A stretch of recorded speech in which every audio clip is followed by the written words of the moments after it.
Welcome to Burlap Teachers. Enjoy the video. You start by adjusting the seat and mirrors so you can fully depress the clutch and reach pedals. This prevents fatigue and improves control. Once done, press the clutch fully, move the shifter to neutral, then start the engine and verify the parking brake is engaged. With the engine idling, select first gear. Slowly lift your foot until you feel the biting point. That's where the clutch begins to engage. Make sure to coordinate throttle input to prevent stalling as you prepare to move. You should feel the car pull forward as you release the clutch. At that moment, add about 10 to 15% throttle to maintain torque and avoid stalling. Once moving, accelerate gently and plan your next shift. Aim for 2,500 to 3,000 RPM for regular driving.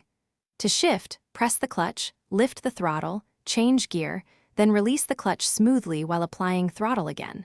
When slowing, downshift with rev matching by briefly blipping the throttle to keep the drivetrain calm and predictable. When you need to stop, brake progressively and press the clutch as the engine nears idle to prevent stalling. Shift to neutral, hold the brake, then set the parking brake before switching off. On steep inclines, use the handbrake or practice quick clutch feathering to hold position while you find bite and apply throttle.